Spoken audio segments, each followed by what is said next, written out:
morning. Happy Wednesday.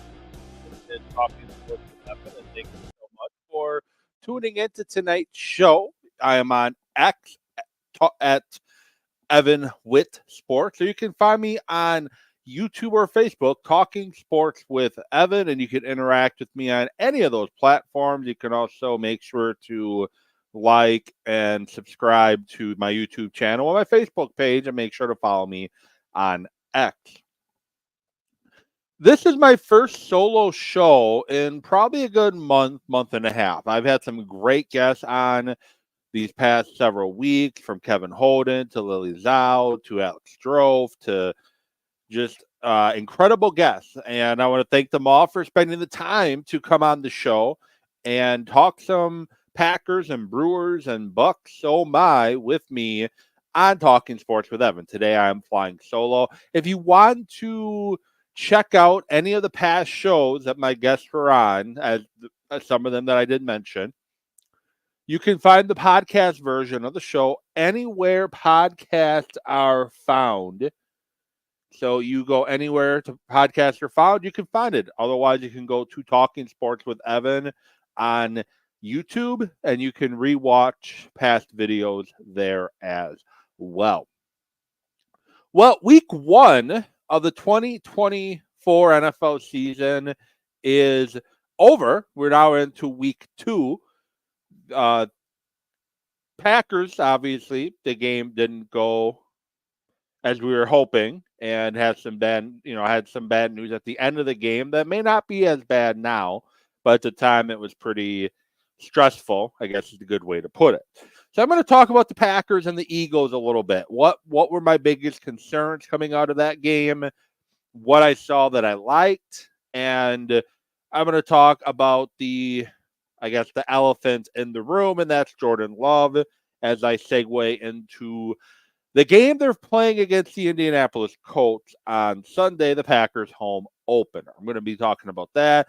Also talk about other week one action around the NFL, and just some general thoughts I have from these week one games, going from game to game.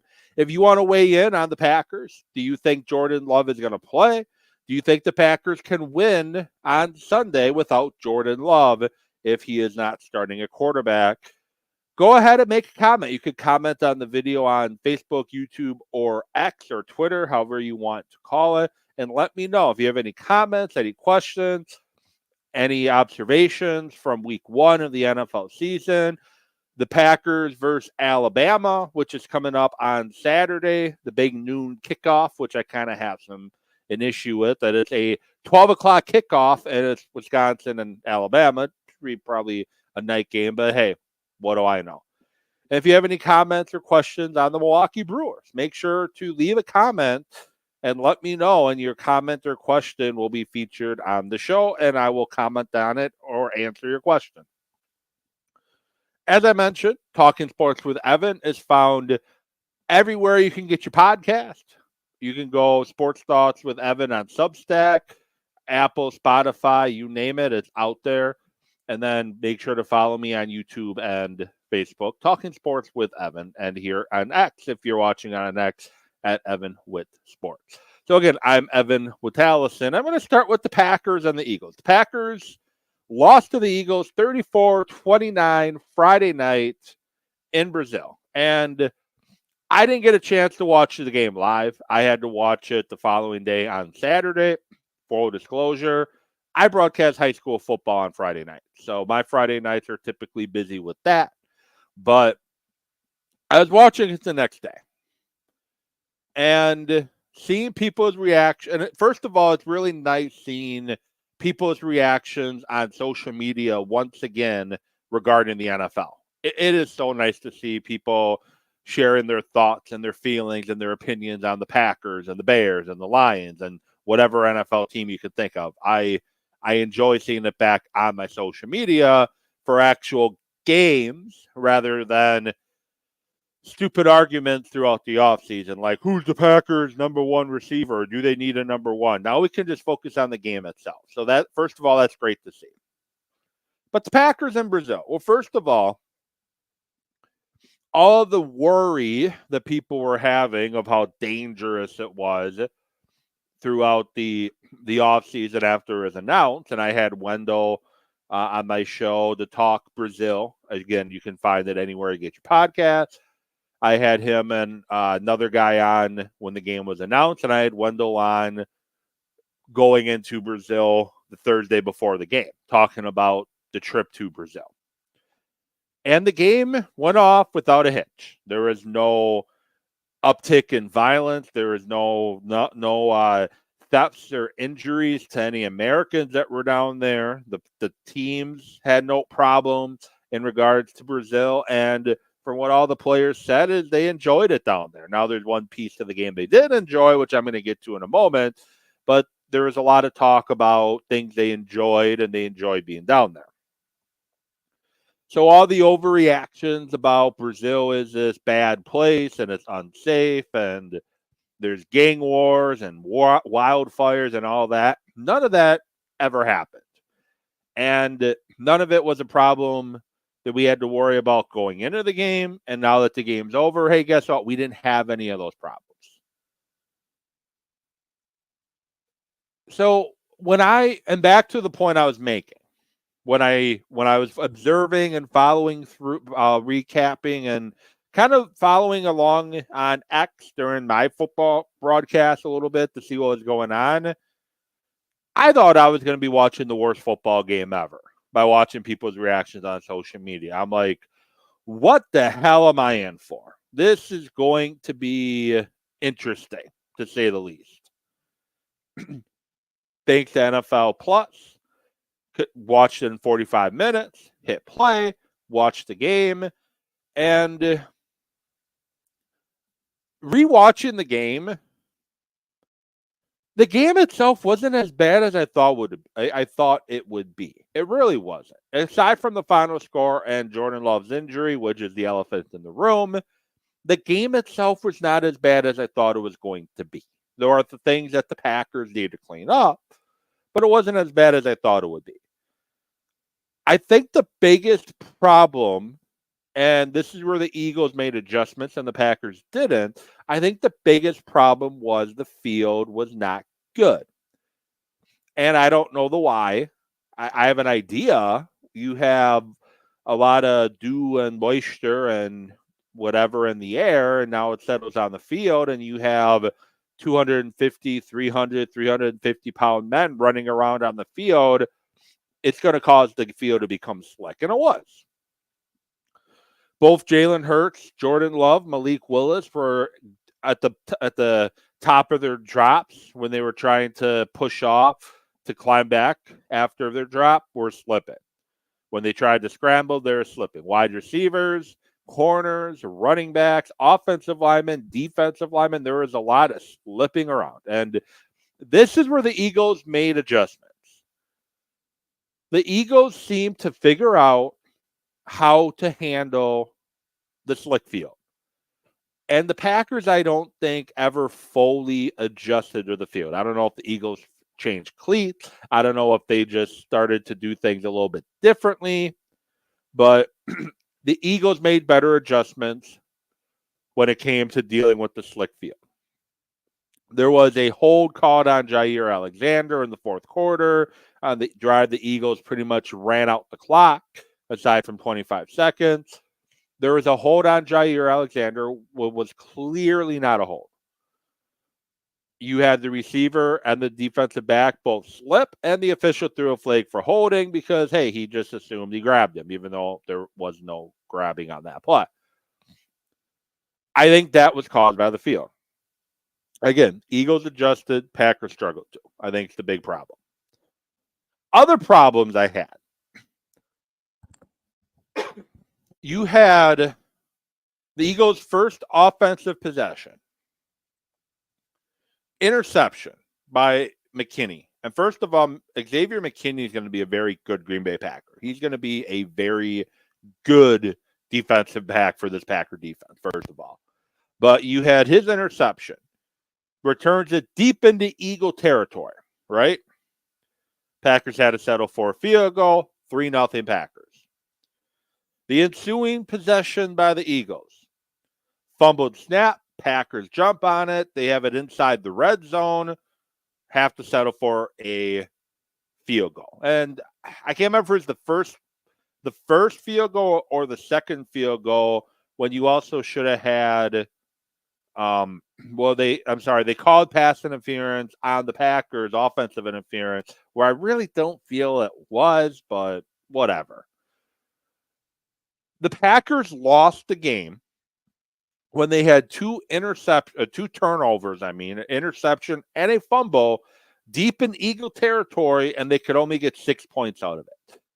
To me, that is the point the Packers lost the game. You have to finish drives. I think they were 1 for 4 in the red zone. That's not good enough for touchdowns. That's not good enough. You need to finish. You have to finish when you have the opportunity. And the Packers forced 3 turnovers in this game. 2 interceptions by Hurts and a fumble.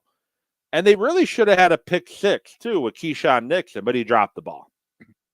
But not capitalizing and turning those turnovers into touchdowns, because the Jair interception in the end zone that he stupidly took out of the end zone, they had to settle for a field goal. So 3 turnovers by the Eagles, right? And the Packers scored 9 points. That's it, off 3 turnovers. Not good enough. You have to turn those turnovers into touchdowns. The one turnover the Packers had, a bad Jordan Love interception, which it could have been on Luke Musgrave a little bit too. Either way, should not have happened.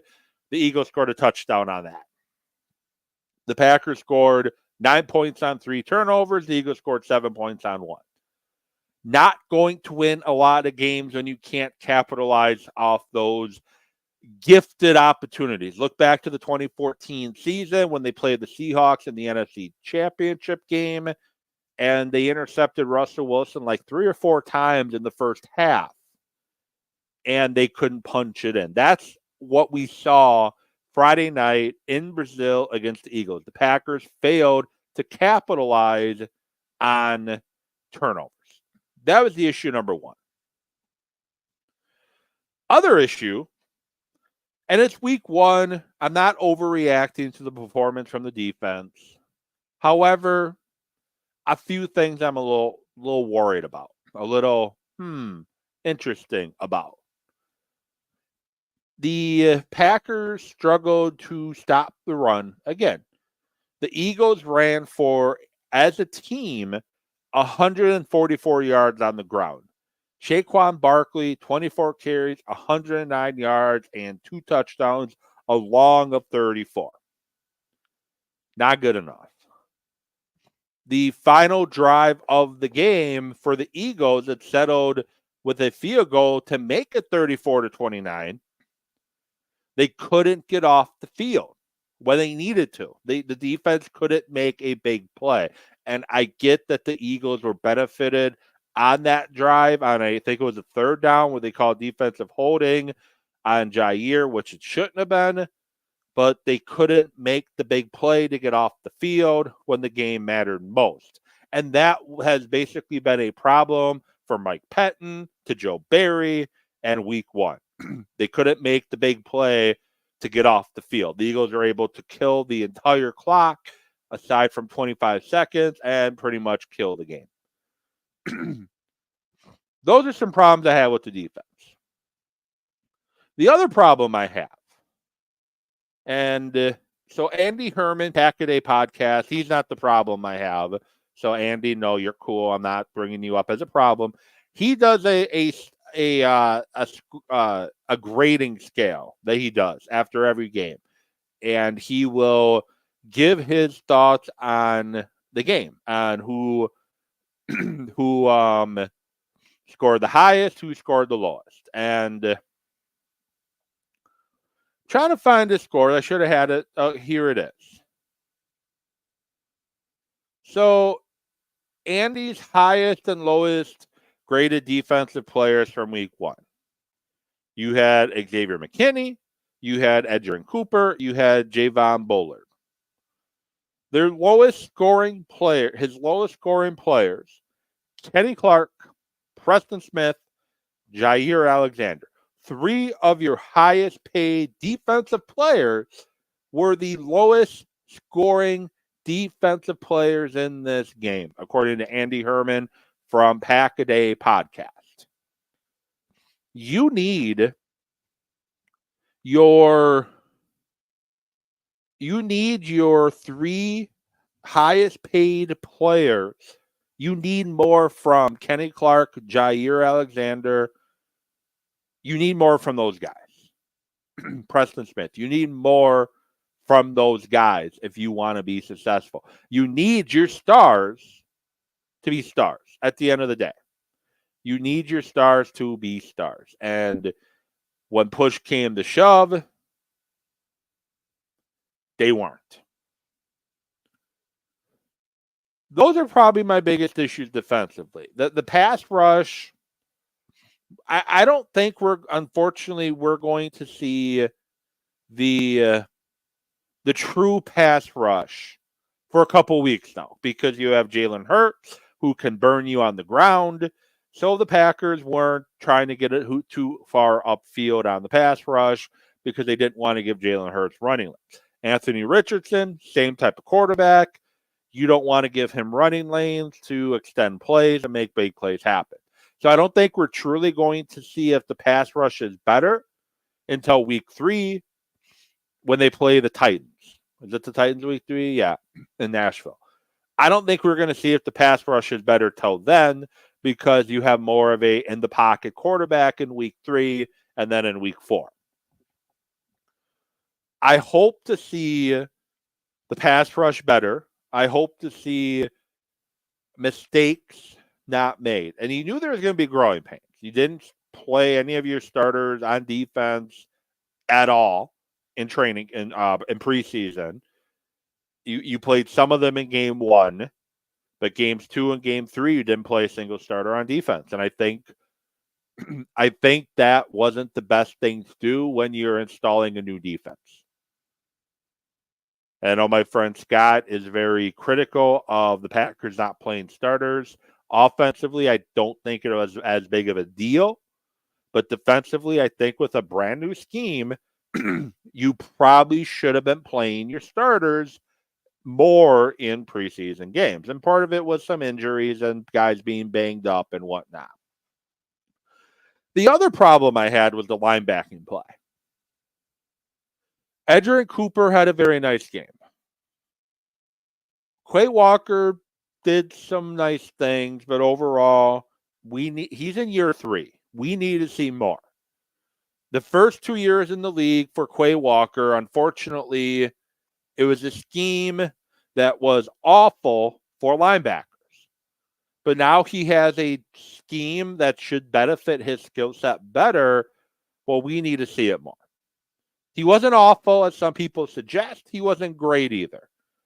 But being a first-round pick, being in year 3, we expect more. This is year 3 now. Expectations have risen. You're a veteran in this league now. You're the veteran in that room now. We need to see more from Quay Walker. Isaiah McDuffie in the run game was like a pinball. Eric Wilson, not very good. So between Wilson and McDuffie, Edgerrin Cooper has to get more playing time. He just does. Edgerrin Cooper needs to get more playing time moving forward. And Matt LaFleur has pretty much said that that's going to happen, that Edgerrin Cooper is going to see the field more frequently. Unfortunately for Edgerrin Cooper, he had a hip issue during training camp, and he missed a lot of time recovering from that injury, so they're slowly getting him in the lineup. But I think he needs to see the field more. I think a linebacking core, if Quay can figure it out with Quay Walker and with Edgerrin Cooper as your 2 primary linebackers, I think that's a very athletic linebacking core that's going to cause a lot of problems. But the key thing is Quay has to play better. I've been not very critical of Quay because adjusting to the NFL is hard. Playing in the NFL is difficult. And playing in the NFL with Joe Barry's defensive scheme is very difficult. So let's see what he does in year 3. He didn't pass the test in game 1 of year 3, but hey, new scheme, and let's see what he does. There's a big run by Saquon Barkley that Isaiah McDuffie gave up. There is a touchdown run that a lot of people are pointing to Quay, blaming him for, but it's actually more on Kenny Clark because Kenny Clark just got yeeted right out of there. He got threw out of there, and that just opened up a big game. But I think defensively the Packers are going to get better. You got to improve on them as tackles, but as I said, it's hard to really judge if they're tackling better or not. It's hard to tell if the pass rush is better or not. It's hard to tell, a lot of things with the defense because of the conditions you were playing in. New scheme plus bad field equaled poor results. And I'm not banging the drum saying it's the field's fault. I'm not trying to do that. But it contributed to, I think, a lot of the sloppiness in what we saw. Offensively, let's talk about the offensive side of the ball. I think it took Josh Jacobs a minute to get comfortable running behind the Packers' offensive line. The offensive line struggled to start in the game. They definitely struggled. They struggled to open up running lanes for him, and he struggled to find holes. And a big issue was the Packers did not get onto the linebackers. You have Zach Bond, who is a former Badger linebacker, 15 tackles, 11 solo, tackle for loss, 2 quarterback hits. Dean, 4 tackles, 4 solo, 2 tackles for loss.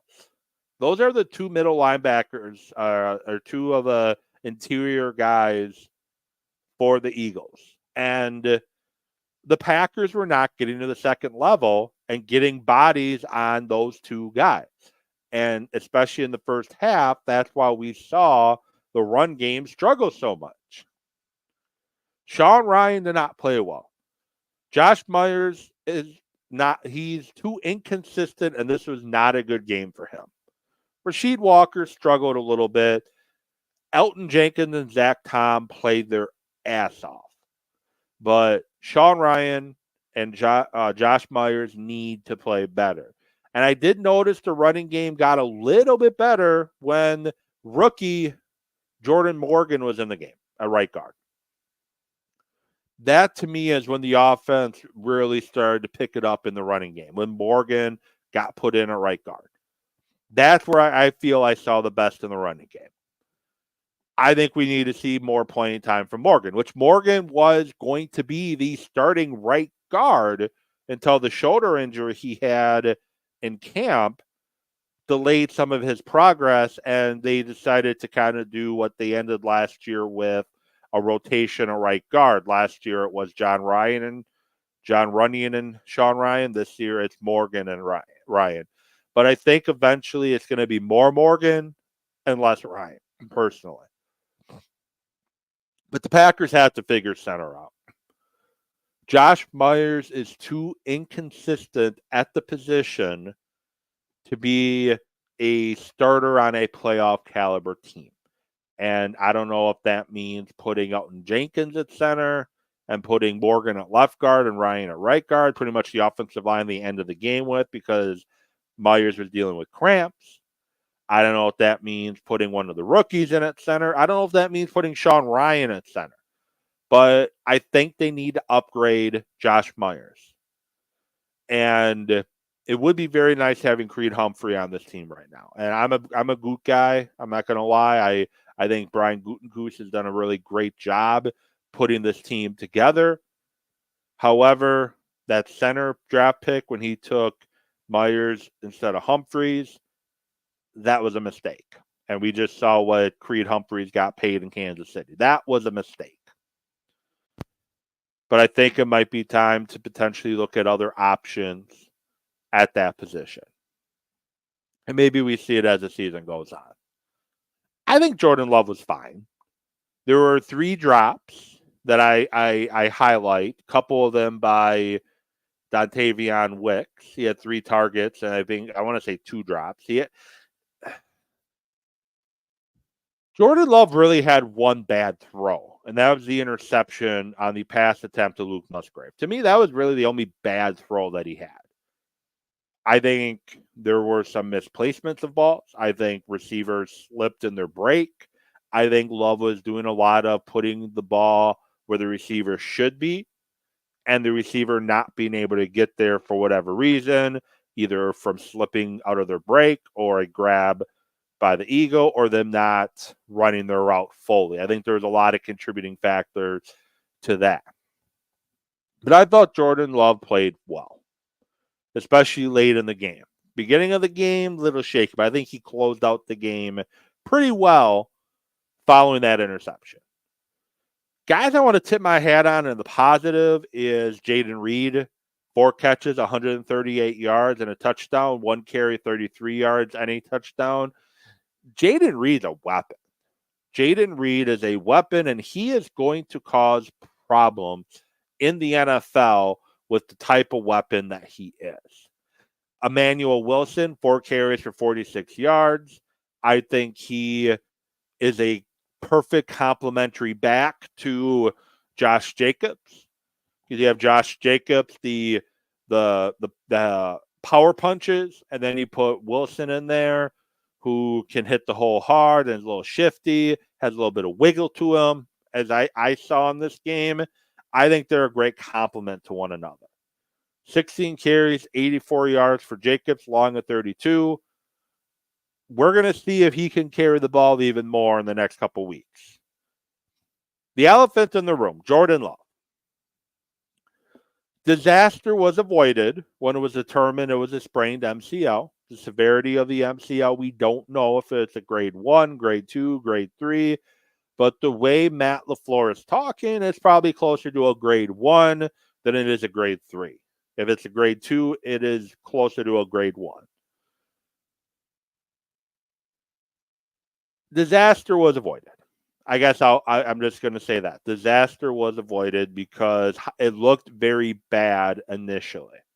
It looked bad. It looked like it was a season ender. Now the Packers just spent $220 million on Love, and you get almost 4 quarters of football from him before he gets injured for the year. But thankfully, it's going to be a short-term injury. And now the question is, does he play against the Colts or not? And that's a perfect segue to the Packers and Colts. Week 2, Packers taking on the Indianapolis Colts, who they lost week 1 to the Houston Texans. And the Colts did some things well. They didn't do some things very well. And they ended up losing 29-27. And I guess the $8 million question, or the $55 million question, I guess technically, if you want to go there, is Jordan Love going to play on Sunday? Matt LaFleur, at his post-practice press conference today, said that door is wide open. He hasn't been cleared yet. He clearly has to be cleared first by medical to have a chance to play. But Matt LaFleur is saying that door is wide open, sounding like Jordan Love has every opportunity to potentially play on Sunday against Indianapolis. Realistically, I don't think he's playing. I don't think they're going to rush him back for the Colts. I think he has a better chance to play against the Tennessee Titans in week 3. And I think he has an even better chance to play against the Minnesota Vikings in week 4. I think that is what the more realistic timeline is. But hey, I could be wrong. I'm wrong a lot. Depending on who you ask, I'm always wrong. I'm never right about anything when it comes to sports, depending on who you ask. But I don't think Jordan Love plays this week. I think a lot of what we're seeing from Matt LaFleur right now is gamesmanship. He's trying to force the Indianapolis Colts to prepare to face either Jordan Love or Malik Willis. That's what Matt LaFleur is trying to force the Colts to do. They're trying to force Indianapolis to prepare for both. And maybe the Colts surprise me and they do prepare for both quarterbacks. But if the Colts are smart, they're getting ready for Malik Willis. He's somebody that the Colts have seen before. He's somebody that played in their division. I think we're going to end up having Willis start against the Colts. More realistically, I think he plays in Tennessee, or even more realistically, he plays in Minnesota. Thing is, you don't want to rush him back, and the big thing is he has to be able to protect himself. If he can't protect himself, then he shouldn't be out there. But can you beat the Colts with Malik Willis playing at quarterback? That's the question. I put on X at Evan Witt Sports that very question. Can the Packers beat the Colts without Jordan Love? Like I said, I didn't specify Malik Willis is starting, but I think I was just assumed if Jordan Love doesn't start, Malik Willis is starting. Matt LaFleur said that he's the starter. Do we see any Sean Clifford? Probably not. Unless the Packers are blowing out the Colts or the Colts are blowing out the Packers, then maybe they go with Sean Clifford. But that's the question I put on X today at Evan Witt Sports. You still have 14 hours to vote on it. And 75%, 75.3% say yes. 24.7% say no. So Packer fans are very optimistic going into Indianapolis. And I don't blame them. Indianapolis isn't a very good team. Anthony Richardson made some great throws in week 1, but he can't make the most basic throws from time to time. It doesn't matter how great you can throw the football. If you can throw it 64 yards down the field, you can throw it 80 yards down the field. It doesn't really matter if you can't make the easy throws. And to me, that is where Anthony Richardson struggles. I think the Packers defense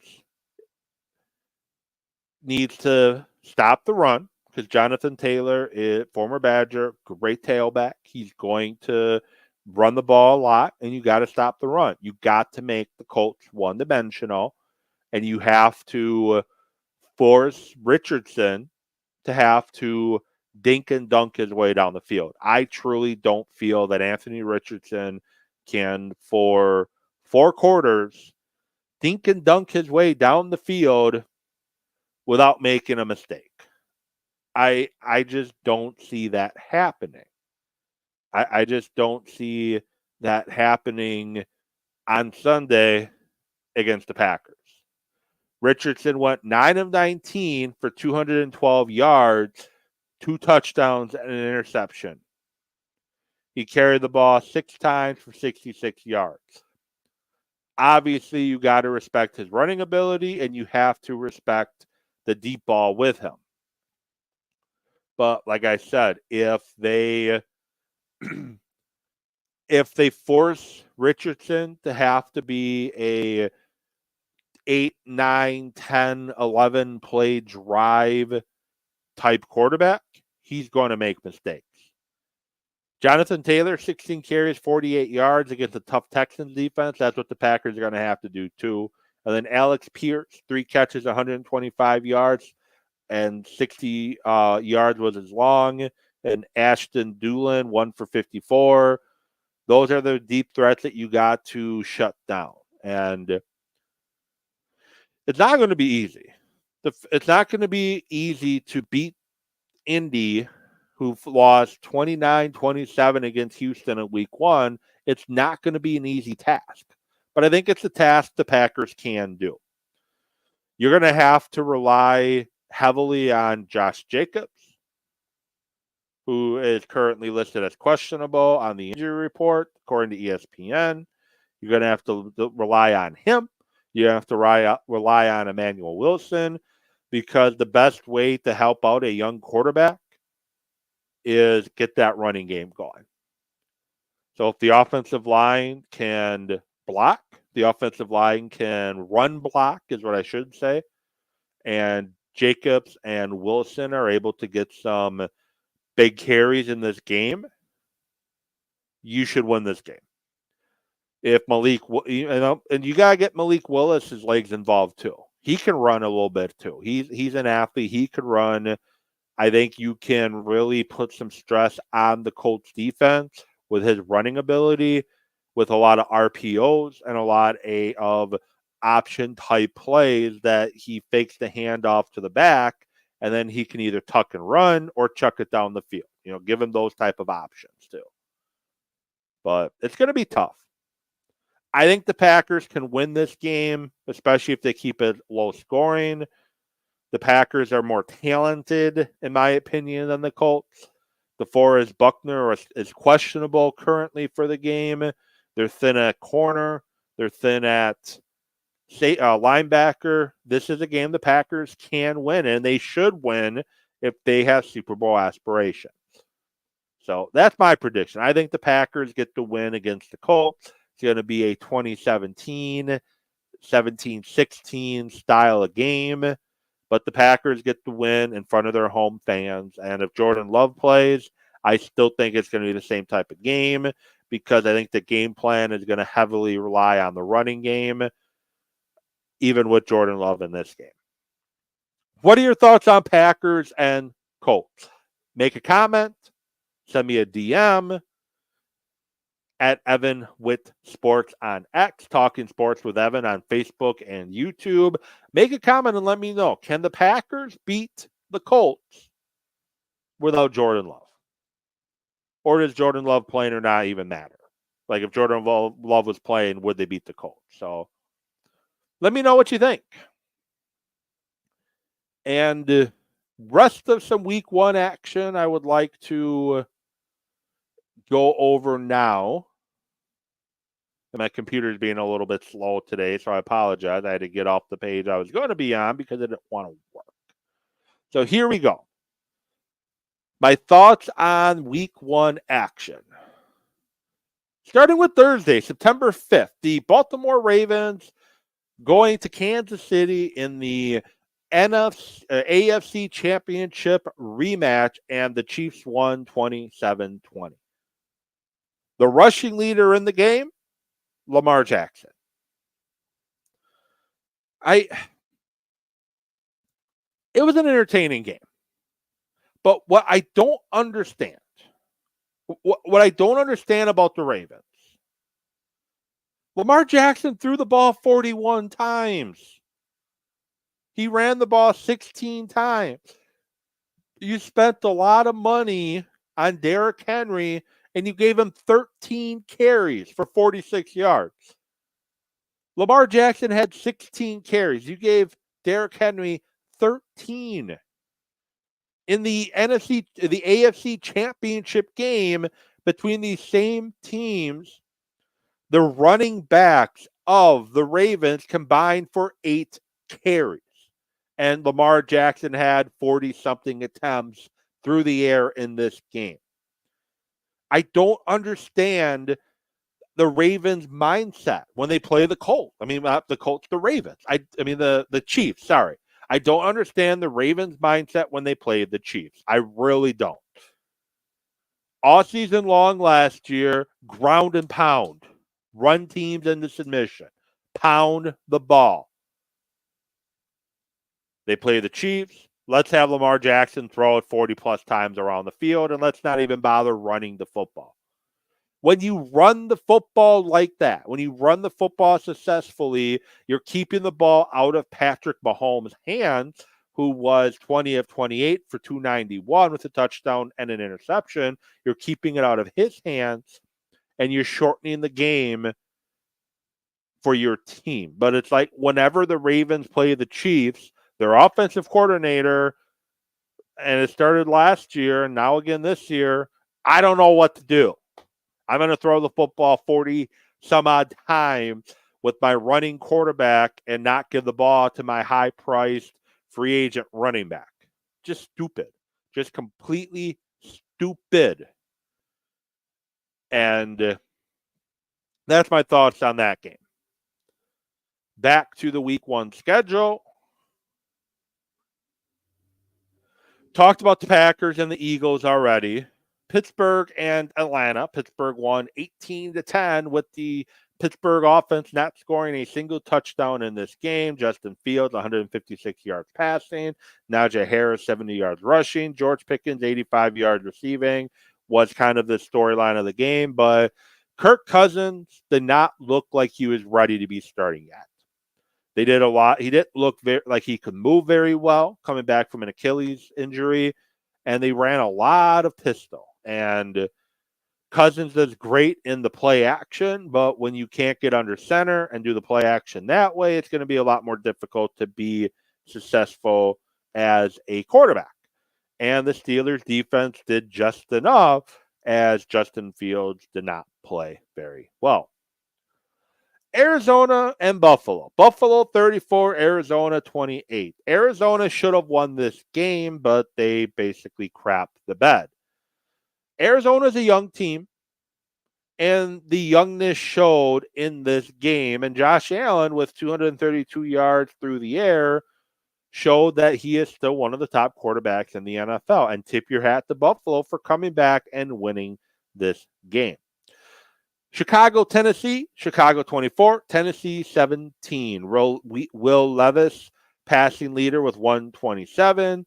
Troy Pollard, 82 yards rushing, and Calvin Ridley, 50 yards receiving. And I think you can kind of see, based off who the leading passer was, who the leading rusher was, who the leading receiver was, that the Bears did not score 24 points at all because of their offense.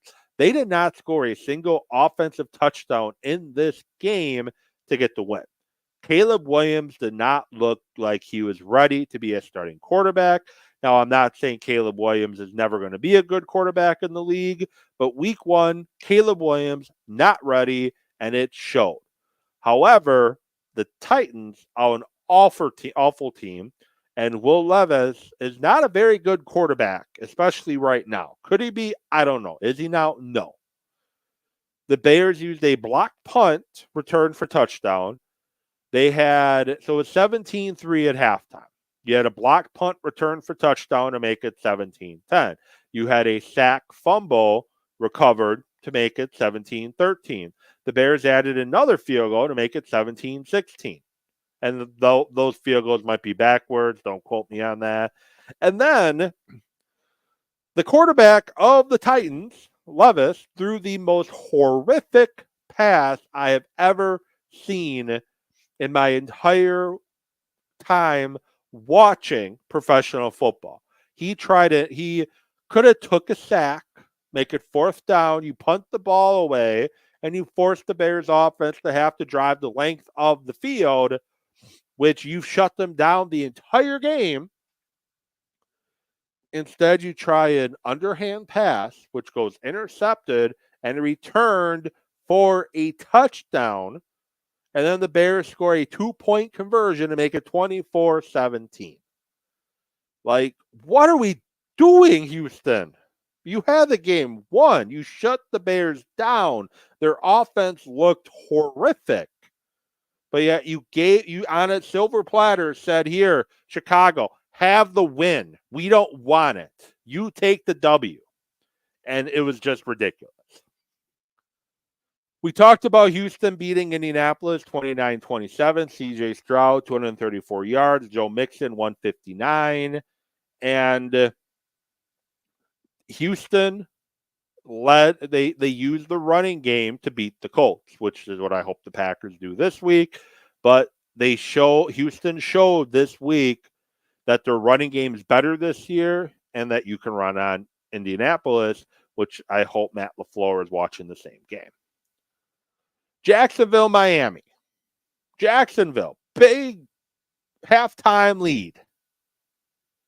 They choke it away. Miami wins 20-17. Tua, 338. And Tyreek Hill, 130.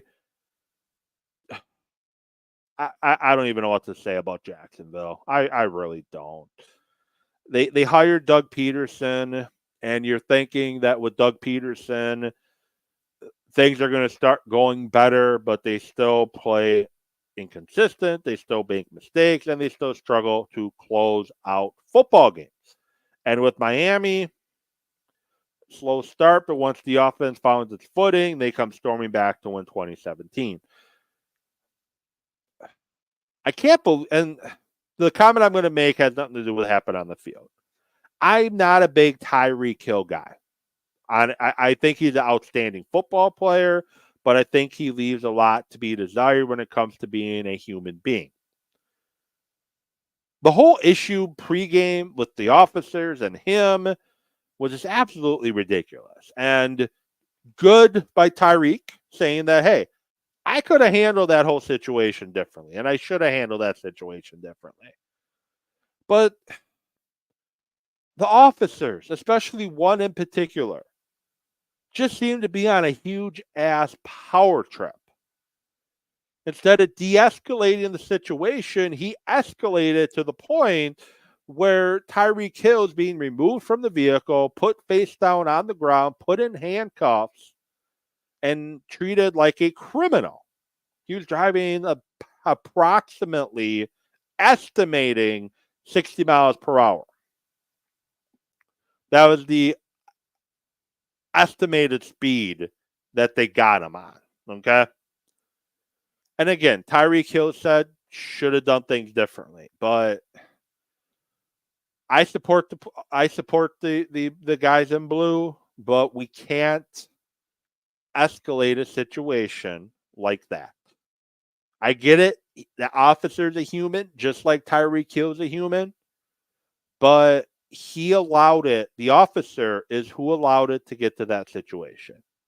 You had his documentation. You were about to walk back to write him a ticket, and all of a sudden you lost your shit. Part of my language.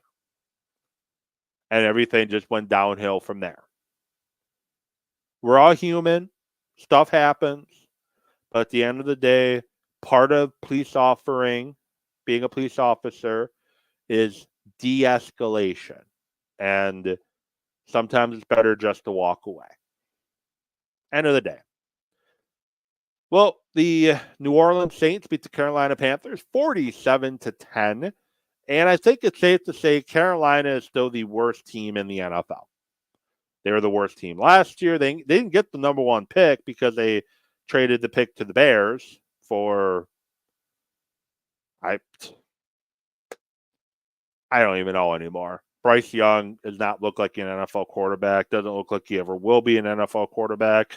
And maybe that's my overreaction to week one. But Bryce Young does not look like he deserves to be an NFL quarterback. Minnesota beat the Giants 28-6. Sam Darnold, 208 yards through the air. Looked pretty good. I'll give him that. Aaron Jones, as painful as it was to watch, 94 yards on the ground. Malik Neighbors, the rookie receiver, 66 yards on the ground. And Minnesota, good job. You beat a junior varsity team. And I mean that with all due disrespect to the New York Football Giants. But they made their bed, and they are laying in it. Daniel Jones is not a starting quarterback in the NFL. He had one stretch of games where he looked mediocre and got the Giants to the playoffs. But outside of that stretch of games, he has looked very, very bad. And since he signed his new contract, I believe he has more pick sixes, right? Pick sixes than he does touchdown passes to his own teammates. It was a horrible deal to sign Daniel Jones to that contract. I understand that, hey, we just made the playoffs. We can't just get rid of him. I understand all that, but you could have franchise tagged them, and you could have spent the money on Saquon Barkley, one of your most popular players.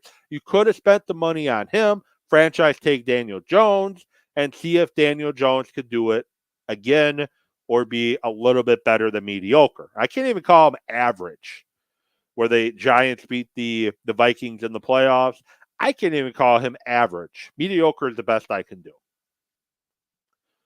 The Los Angeles Chargers beat the Las Vegas Raiders 22-10. Dobbins 135 yards on the ground for the Chargers, and good job for the Chargers. They looked like a competent team. Under Staley, they didn't. They would have moments under Staley, but they looked like a good, organized, competent football team. We'll see what happens in week 2. Seattle beat Denver 26-20, and it was a rough day for rookie quarterbacks. It really was. It was a rough day.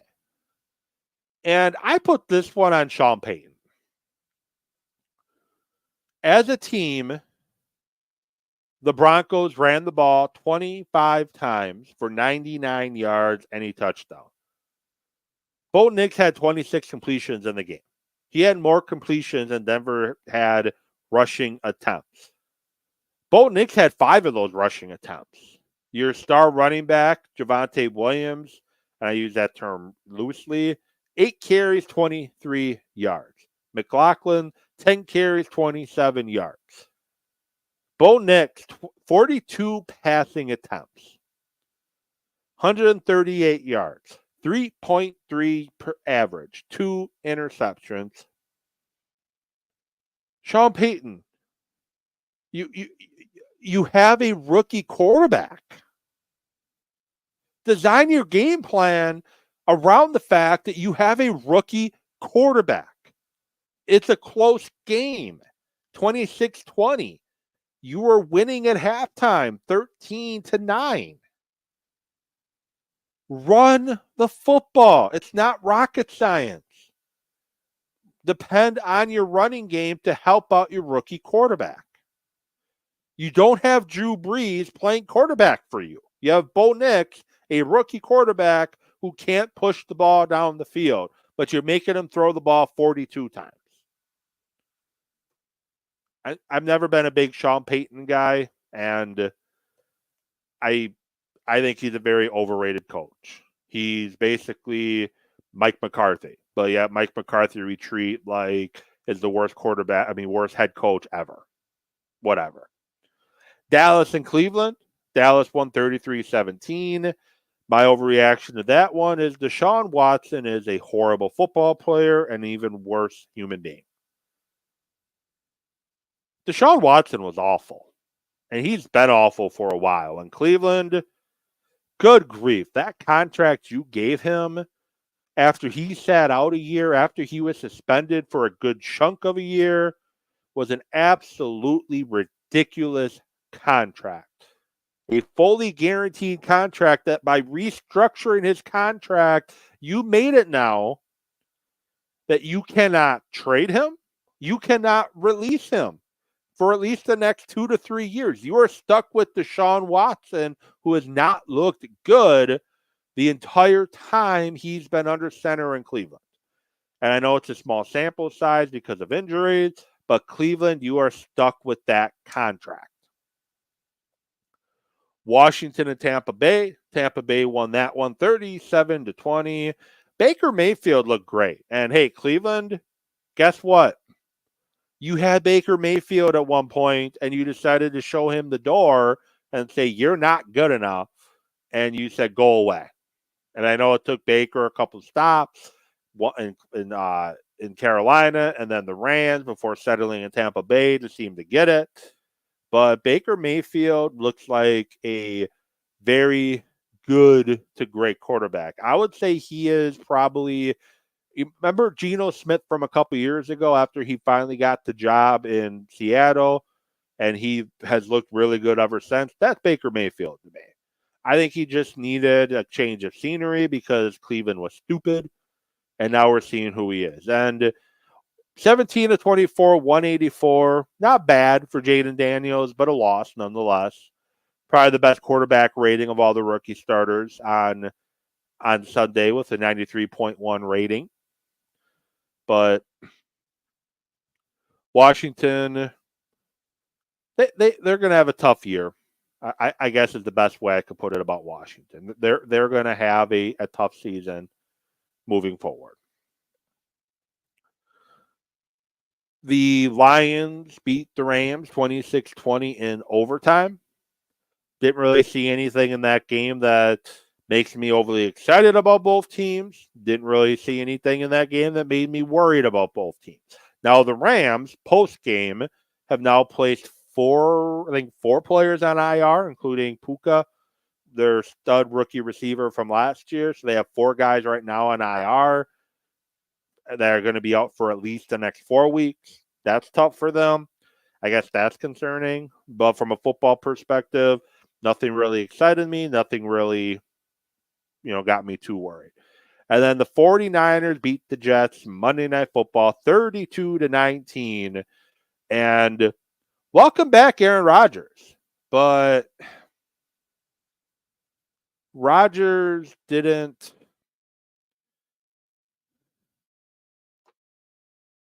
My mouse doesn't want to work. Rodgers didn't look that impressive to me, I guess is what I'll leave it at. He ended up going 13-21, 167 yards, a touchdown, and an interception that really wasn't his fault. But like Kirk Cousins, you got to give it a week or so before you truly judge what Aaron Rodgers is or isn't as a quarterback anymore. And I think you got to remember Aaron Rodgers is 40. I am a little worried about the 49ers long term, but I think they'll be okay this season.